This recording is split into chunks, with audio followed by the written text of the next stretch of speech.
In this video, we will see a journal article that was published in the year 2020. In the journal article, a journal named Energies by Aritra Ghosh. She is from Environment and Sustainability Institute, United Kingdom. The journal article named Possibilities and Challenges for the Inclusion of the Electric Vehicle to Reduce the Carbon Footprint in the Transport Sector. A review. So let's see what is there in this article. As everybody knows that we have to limit the carbon emission as per the 2015 Paris Agreement to 1.5% 5 degree per Celsius by 2030. So to attain that target for the transport sector, it was suggested that there should be a zero emission vehicle. Electrification of vehicle will help to achieve these targets. So zero emission vehicle goes with fuel cell vehicle and electric vehicles. There are different types of electric vehicles. There are hybrid electric vehicles, plug-in electric vehicle, and battery electric vehicle. Battery electric vehicle can achieve the target because it is also known as a zero emission vehicle. Also, to achieve this target, government initiatives is highly recommended. Firstly, to minimize the purchase cost so that people can buy more of electric vehicle than switching to the traditional one. So the government support for the purchase is required. It can be in the form of the subsidy to the consumers. Secondly, charging infrastructure, which is also a very important and significant part of this process, because the charging infrastructure is currently very minimal, and unlike petroleum stations, charging infrastructure requirement is completely different. So government initiatives is highly needed, at least to start the process. And then public awareness. The public should be made and informed regarding the benefits of the electric vehicle and how it will be benefit to the society at a large. So government should make an effort to for by advertising and bringing awareness among the masses why electric vehicle is important and how it will affect our environment. So let's see what is the aim of this paper. In this paper, the author described various type of electric vehicle and how it's functioning. Then development of storage technologies of for electric vehicle as it runs by electricity. It need to be stored, otherwise the vehicle will not function. So there are different types of storage facilities. So it is explained and how it is taken is further is how it proceeded if in the whole process. Then powering of electric vehicle by solar photovoltaic system and solar system. What are the challenges? Why electric vehicle is not able to process, or like why the sales of the electric vehicles are not so prominent? What are the problems that it encounters, and the present electric vehicle scenario worldwide, that was then in 2020. So we'll see electric vehicles and charging stations. First, we will go with hybrid electric vehicle and plug-in hybrid. So first, we will discuss about hybrid electric vehicle. Hybrid electric vehicle are twice fuel efficient and half polluting than the traditional one, which runs on internal combustion engine. So in hybrid, both the internal combustion engine and the electric motors both function. So it helps to the twice fuel efficient. There is half. It is like half fuel is required to run that vehicle, and it is polluting is also half of it. So we'll see what is hybrid electric vehicle. Hybrid vehicle works on electric motors. What is the function of electric motor? It is to start the vehicle and to accelerate the vehicle, but it has a limitation with the battery capacity. So that can be charged by deceleration, and frequent brakes can get the battery charged. Also, this hybrid vehicle will run on gasoline internal combustion engine. That's why it is not termed as a zero emission free vehicle, because when this electric motor doesn't not doesn't work functioning doesn't functioning after this internal combustion engine takes the process. So it is like during those time there is a like a pollution or emitting of a carbon, and that's why it is said that it is half polluting. The other half part is then taken care by the electric motor. There are three types of hybrid electric vehicle. They are series, parallel and series. So let's see what are the three types of vehicles. The first one is series. Um, in the series mode, electric motors starts the vehicle that is the source of propulsion. Then battery get recharged through frequent braking. If you put a brake on the vehicle, the batteries get charged, and then through generators and internal combustion engine. These are the three sources where the batteries get recharged. And as in cities where there is a long queue or long where is a traffic snarls, your electric vehicle get recharged. So that is an advantage in this city's form of electric vehicle. The frequent stops and runs in the city helps to get it helps the battery recharge. Then the second one is parallel. In the parallel hybrid electric vehicle, there is the transmission is connected through internal combustion engine and also electric motor. It works mechanically. Mechanically you can use both the source, so it is up to the advantage of the user, driver, to which source the driver want to use. And it is suitable for highways and cities, because the long distance, even if the electricity is not there, electric motor is not working, you have an ICE engine to operate this in. The combination of the both these types are known as combo, that is parallel and series vehicle. Now let's say what is plug-in hybrid electric vehicle. The only thing is the charger that is fixed to the vehicle, where the batteries get charged to the vehicle. We have to plug in that switch in the switch to get it charged. So we'll see what are the benefit of this plug-in or the features of the plug-in hybrid electric vehicle. A battery recharges through external electric grid. The external electric grid means the switches. You have to connect the like we charge a mobile or laptop. You can charge your vehicle at any power stations or at a home, depending on upon the capacity of your vehicle. So you can unlike the series, you have to that gets charged through generator, IC, and frequent brake. In this sort of vehicle, you can charge it by plugging into the electricity grid.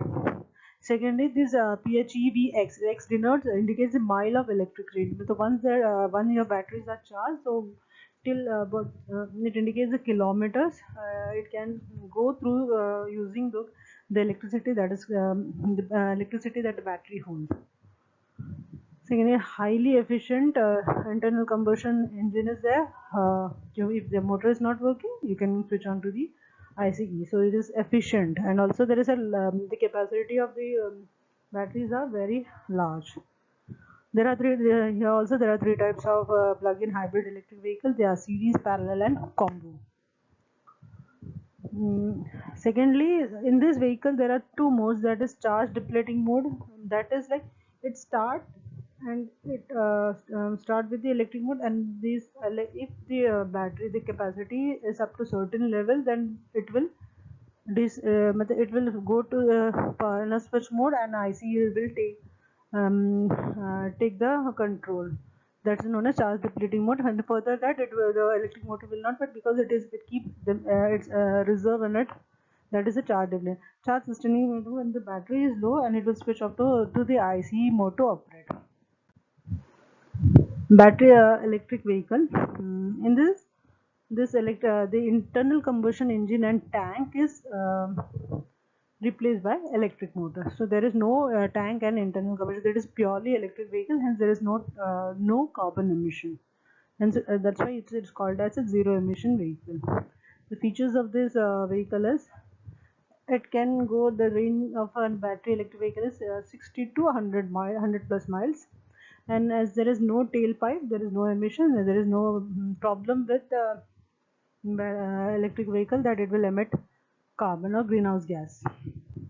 You can charge at home or any power station at any given point of time, and also you can get the battery recharge either through the grid electricity, that is the electricity coming from the thermal or other source, or the renewable resources like solar energy or wind energy. The limitation of a battery electric vehicle is that it takes a longer charging time. It may require 8 hours, 9 hours, whatever. It depends upon the capacity of the vehicle and also the level of charging that you charge that vehicle. So it take time. So something it is like that is a limitation to the system. And secondly, the cost of the because of the battery, the cost of the car goes high. So that will add to the cost, which may not motivate or encourage consumer to buy a car that is battery electric vehicle. Charging stations, this is a very important thing that will decide the future of electric vehicle in any country or any economy. So charging stations, there are different power levels. There are three types of power levels that we'll see. The level 1. Level 1 is a single phase alternating current system. The power is like 3 kilowatt charging power, and it takes 7 hours to charge a 20 kilowatt hour electric vehicle battery. Level 2 is like a 3-phase alternating current system, but apart from the single phase in the level 1, and it has like a charging power capacity is like 24 kilowatt, which is 8 times that of level 1, and it takes just 1 hour to charge the same vehicle that takes 7 hours for the level 1. And the level 3 is a fastest charging level where 50 kilowatt of direct current, it's not an alternating current, it is a direct current system that rapidly charges your electric vehicle within just 20 to 30 minutes. And also it is directly connected to grid, whether the power supply is direct, so it will connect, the charging will be very fast. Then this level of charging power levels are good at electric fuel station on highway. It is very costlier than AC chargers. The charging system of a level 3, that is DC system, is very costly as compared to the first level and level 2. Now we'll see the like charging stations. The location of the electric vehicle charging, deciding the location of the electric vehicle charging station is very important because it matters economically also by the time spent to charge the vehicle and its accessibilities and all this. So location of EV charging station is is very important. It should be identified with reasonable information, and then only one should set up a charging station. Secondly, reduction in electric losses, like if it is not near to an electricity substations or electricity grid, then from if the charging station is far from that substation or grid, that there will be electricity loss due to transmission, because this happen in other things also. The far you are from the source, there will be the loss into the electricity. Secondly, the charging station should be placed at such a place, situated at such a place that it should not be lost to one who is setting it up and one who is using it. So it should be economically viable solution. There should be enough control system for this charging system. Otherwise, like if the system doesn't work, like in case of an ATM also, if it is like located at a very distant place and nobody attends it, so that ATM is not of no use, because that ATM doesn't dispense cash. Similar way for the electric station. So regular maintenance and control system should be adequate enough so that it should function properly. And many other additional factors, like timing, charging time, the long wait in the queue, all are the very crucial for the functioning of an electric vehicle, because charging stations like petrol and fuel and for other vehicle plays an important part. Here charging station will play a very important part for the road transportation. Now see electric vehicle battery. So we see the storage of electricity. So what are the different types of batteries? So electric battery components are hybrid electric vehicle, plug-in hybrid electric vehicle, and battery electric vehicle. There are three types of batteries, that is lead acid, nickel based, and lithium ion based. The process of a thermal control is heat generation, heat transport, and heat dissipation. This is known as a thermal control because the battery, the heat has to be generated, then it has to be transferred to the motors, and then it should be dissipated. That is the thermal control will decide the efficiency of your battery. So let's see what is the lead acid battery. This is charging process that has a negative terminal contains lead and positive terminals contain lead oxide. Both these change into lead phosphate. And what are the features of lead acid? It's like it's comparatively low cost as compared in comparison to the other batteries. The energy density is like only 20 to 40 watt hour per kg, which is relatively very low, but not acceptable. This battery system is not acceptable if it performs below 20% of their rated capacity. So on an average, 80%, the full functioning will be there till 80%. The life cycle reduce at high rate of state of change. The life cycle, that means charging and discharging is a life cycle of any battery. So when there is a high rate of state of change, but it is very heated at very high temperature, and then cooling at a very low temperature. So that state of change will reduce the life cycle of the batteries. And heavy weight of the lead collector is also a disadvantage to this lead acid battery. Now we'll check with what is nickel based battery. There are few types of nickel based battery, that is nickel ion, nickel cadmium, nickel zinc, nickel metal hydroxide, and nickel hydrogen. What are the features of nickel based batteries? It is costlier than the lead acid batteries, but relatively, and it is safe of operation because explosions and all things can be it's very minimal in case of nickel based battery. It is basically, can say it is very safe to operate in comparison to the lithium battery, and this is relatively less expensive than a lithium battery, and the energy density varies from for different level of different types of nickel based battery. Now we'll see lithium ion battery. Lithium ion battery, the features of lithium battery, they have high energy density as compared to the lead and nickel. The energy density, the energy that the battery emit is very high. It is efficient than other batteries, and lifetime is more than in comparison to the other batteries. There are three types of lithium ion batteries. They are lithium ion polymer, lithium ion phosphate. What are the challenges that lithium ion batteries today are facing is the risk of fire and explosion. They are the same problem we face with mobile and laptops. There is certain time when the batteries get heated up and the appliances get exploded. So the risk of fire and explosion is very high in lithium ion battery, and issues in the colder place, because to get it charged in colder place it takes long time to get it let it charge, and prior to starting the vehicle you have to heat the battery, then only it will move to the other place. Power and energy reduces in the colder areas. Also, the potentials of this battery is that in near future there will be more demand, and with the rise in demand the prices will be lowered. Also, it is non-toxic, eco-friendly, low cost, and lightweight.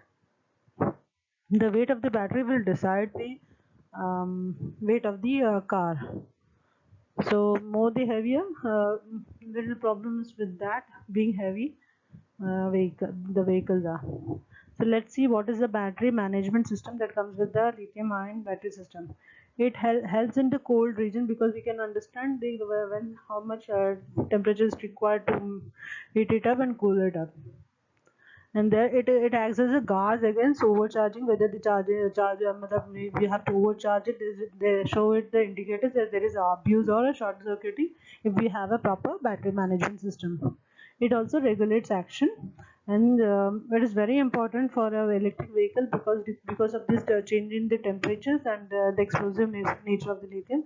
It is important that one should have a battery management system. Failure of the battery management system makes it that one has to open the battery system to check whether it is functioning or not. Otherwise, the vehicle will not run. So electric vehicle battery will see that there are different types of lead acid, nickel cadmium, nickel metal hydride, lithium ion, lithium polymer, and supercapacitor. So energy density is high in case of lithium ion and low in case of lead acid, and power density it is high in case of supercapacitor and then low in case of lead acid, and energy efficiency is high in case of lithium ion and low in case of nickel cadmium. Lead acid has disadvantages, and lithium ion batteries have advantage in respect to energy density and energy efficiency. Now we'll see hybrid and alternative energy storage. It's a hybrid and alternative energy storage system, highly efficient energy storage system. They give great ranges. If a hybrid is there, then just dependency on the electric motor or the batteries will be reduced, so the range will be more higher. Then you can take the vehicle for the higher greater distance, which is not in case of just with battery electric vehicle. And weight also vary, and the cost performance. The hybrid is little cheaper than the battery electric vehicle. Then existing batteries utilizes only certain percentage of the stored energy as in comparison to the given capacity. And the batteries have a shorter life duration. It depends upon the battery life cycle, how much the recharge and discharge of the batteries depend the life of the batteries. And also it is the batteries get deteriorated after certain life cycles, and that cannot be used with electric vehicles, but that can be used in the other appliances. So it can be further recycled for other appliances, but it is not useful in electric vehicle. What are the requirement is like? It is the power is required, and a greater power density is required, and cost factor and thermal control. These are very important. Thermal control, adjust with the temperatures, and cost factor, that is but obvious. Supercapacitor is an alternative to batteries. Batteries just store electricity energies, but supercapacitor also act as a storage and also release of energy. So it stores swiftly and releases whenever it needs. And the capacity is so high that it can cover greater range, and it is very good in comparison to the batteries. So it is just not a storage, but you can use as a switching energy release mechanism. The lifetime, the term is you can the lifetime. It has a long lifetime in comparison to the battery, and it has higher power density. Supercapacitors are 95% energy efficient in comparison to batteries. The power ranges from 1000 to 2000 watt per kg, and the maintenance is in short, there is no maintenance, and it is not temperature. It is not sensitive to temperature, unlike batteries where you have to first heat it up, then start the vehicle. Then only you can start the vehicle in colder region.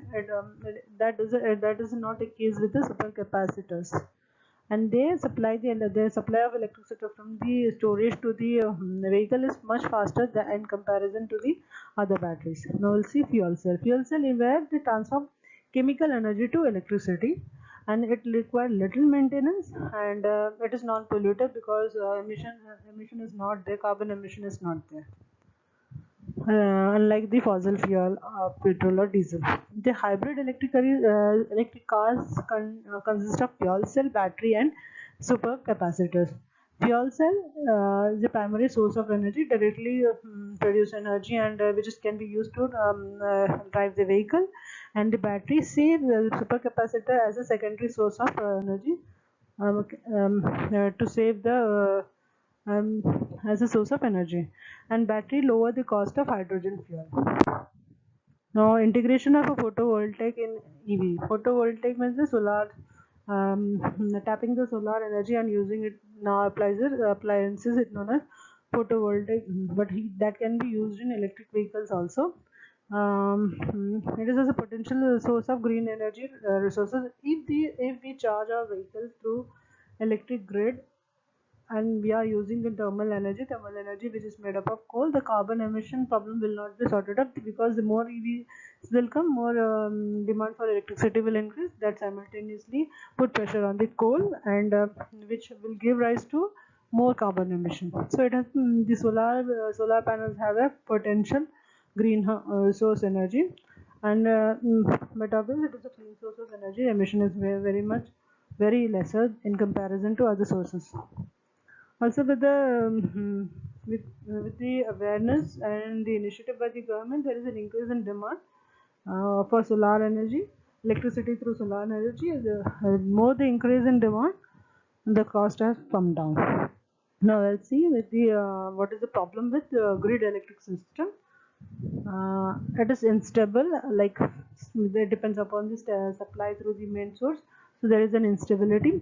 Secondly, the photovoltaic system, it's a standalone system. There is the dependence is only on the sun and not on anything else. And it can charge electric vehicles as a standalone system. The vehicle can be charged. The dependence on the other source of energy is very. And battery electric vehicles can be charged through the photovoltaic system. Features of photovoltaic systems are that it converts solar to electricity, and the components of these solar panels which act as a chargers to the electric vehicles are photovoltaic generators, battery, charge control, inverter, and system load. What are the benefits? It reduces the grid reliance. The more the standalone solar system charges are available at places, then there will the grid electricity reliance on the grid electricity through grid will be reduced, and you can the storage capacity is higher, and the supply of the vehicle. Once we charge a electric vehicle from the solar panel or any other panel, this vehicle can supply back the energy to the grid, that is the grid stations, electricity stations, to home, to buildings, to the load, or to the vehicle. So electric vehicle can function in a bidirectional way, and it is useful. Now let's these are the panels and how the chargers look like. One such system once set up in the areas like parking place, universities, office area, building parking areas. So whenever this vehicle are kept in the sun, it gets charged, because we park our vehicle for longer hours when they are not used, and by that time if parked in such a way, it will recharge your battery without putting any additional load on the electricity power grid electricity. So it is one of the best way to recharge the side, and the problem with the power charging station can also be minimized. But solar panels can be used places where the heat energy is sun energy is very high, and it doesn't like otherwise the dependence will if it is not working properly, then there still the another problem will come into picture. So we now see by the vehicle to grid. So from the vehicle to the grid electricity, it can help either to charge the vehicle, or when the vehicle discharges it. So it can give the electricity to the grid in case of shortage or any other power issues. It serves as a mobile storage. The charging of a vehicle can act as a mobile storage. So in case of a shortage or in case of any problem, this vehicle can be a source of energy. Like we charge our laptop, and we then from that laptop we can charge our mobile. So that in the similar way, this vehicle to grid system works. Like vehicle can be used as a storage system, and it can provide electricity to other sources as and when required. It can take advantages of the market prices. When there is a peak in demand, then these batteries can supply their energies to those who in need, at a very high price, and once supply this energy, they can they recharge their batteries when the market prices goes down. So you can take advantage, like a share market, you can take an advantage of the prices of the electricity. Yes, then there will be a black marketing. Then help grid management, similar in the case of shortage, act as a charger. It's like in case of a mobile, there is a power bank. Then such this electric vehicles act as a power bank. And can supply electric power to the building when there is a shortage of electricity and there or a power cut in any building. This is the 3-port converter. It also acts as a 3-port converter. The reduction of greenhouse gas emissions and particulate matter. The traditional diesel and gasoline vehicles emit greenhouse gases. There is a carbon in the form of carbon dioxide, sulfur hexafluoride, carbon monoxide, hydrocarbons, nitrous oxide, particulate matter. As there is no tailpipe like emission, carbon emission is like there is nil.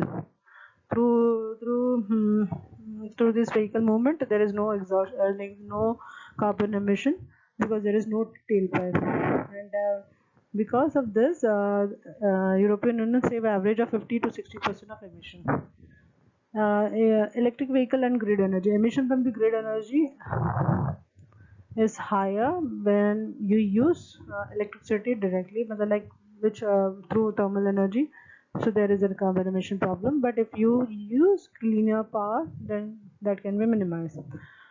End of the life assessment, battery of electric vehicle and recycling recovery of precious metals.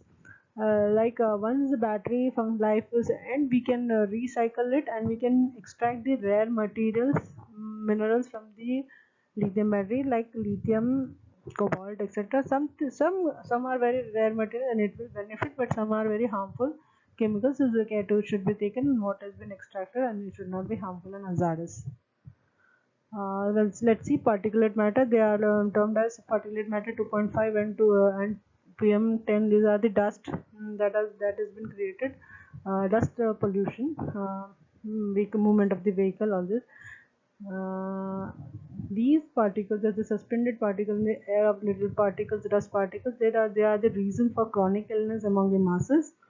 And you have set an average of these particles, and then battery electric vehicles emit non-exhaust sources, through exhaust, there is no tailpipe, there is no exhaust source of a particular matter, but it can be through non-exhaust source, like tire, weight on the tire, and that the friction of the tire can release more dust in the atmosphere.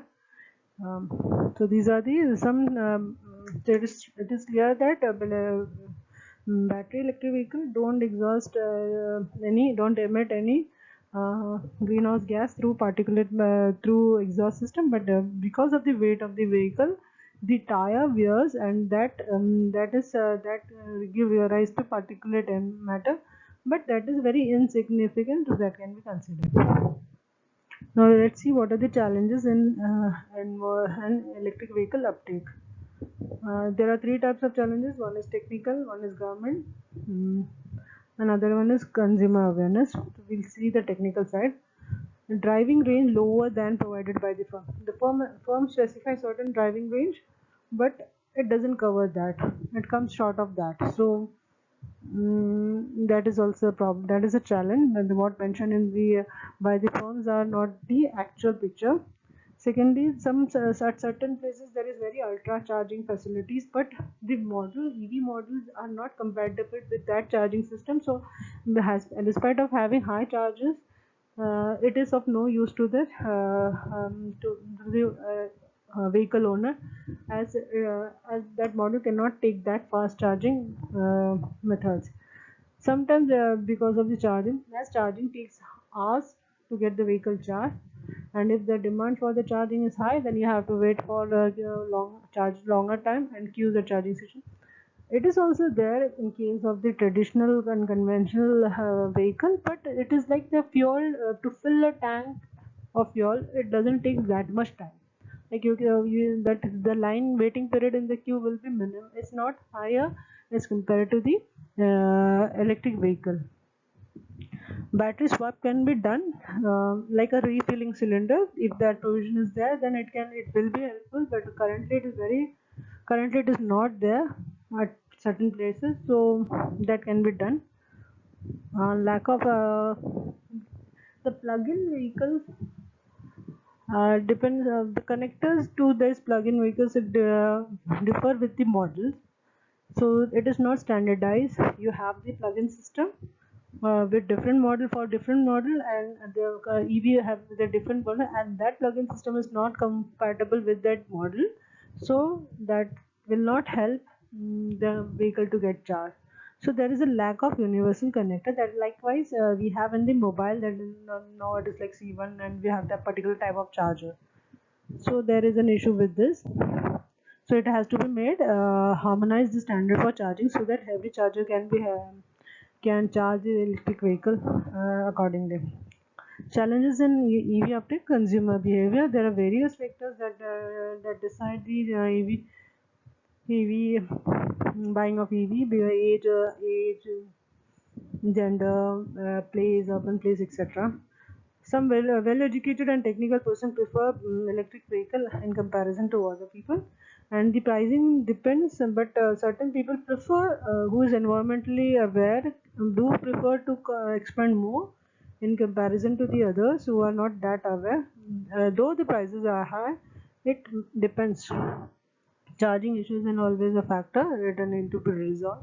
Charging station, the mode of charging, the levels of charging, the EV models, even the charging EV models play a very significant. The models play a very significant role, because if it is not compatible with the ultra fast charging stations and the connectors, then the model will not serve the driver. Now let's see what is the government role. Government should come up with lucrative policy to lure the consumers to go for sale, go to purchase the electric vehicle, and then switching to the ICE vehicles. Secondly, government reduction in tax, all this thing can help to pursue people to buy electric vehicles. Now let's see what is the EV status worldwide in the year 2020, which is very different. This scenarios changed recently. In 2017, it was 3+ million vehicle was sold, and 2018 it becomes 5.2 million, which was just hundreds in 2009. Just 10 years back, it was like just in few numbers, but it has exponentially grown. China is in forefront, then USA and Europe compete with China in case of numbers. So we can conclude that the advantages of electric vehicles, challenges of vehicles, and a promotion of electric vehicles. The author has concluded this in these three forms. So as per the author, the advantage is that it is sustainable. Replacement of conventional vehicle can be done. It helps in decarbonization and zero emission cars. What are the challenges with electric vehicles? The electric vehicle is heavier. Particulate matter emission is also there, but it is very insignificant. Energy storage, need to work on it. An effective battery management system will help to mitigate many problems that arises in the course of travel. Making it better system, things can navigate easily. Charging stations, again an issue. So promotion of EVs by government incentives and social economic settings. One, if that become a trend to buy an electric vehicle, people will but obviously go and buy, and people, there should be willingness to pay for the electric. These are the certain points that has been highlighted in this journal by the author. Very well drafted, very well written, and many things have been detailed out very clearly. My input to this problem is that whatever said is still there, but in case of India, switching from the traditional to electric vehicle need very faster social awareness and government initiatives. Government has to play a very high role in this, setting up charging station and moving the mindset of people from a traditional to the electric vehicle, just as it will cost high, the costs are high, so people have to pay for it because it is good for the people. Though you expand, there is always a cost. Nothing is free in this world. Everyone has to pay some cost. So if we are not monetarily, if we are not paying for this vehicle, then we environmentally and health wise we suffer. The money that you don't pay for the vehicle, you will pay for the medical.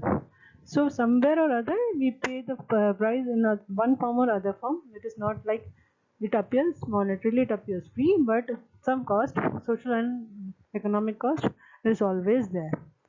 So government has to this and this and secondly, with high demand for, if this system get uptake, if people are ready to buy electric vehicles, there will be problem with production and consumption production, because there is the raw material needed like lithium. Our country doesn't is not a reserve for this, and no doubt we have found two places, Kashmir and Rajasthan, where lithium has been um, extracted. But in comparison to the massive number of vehicles is required, that is very minimal.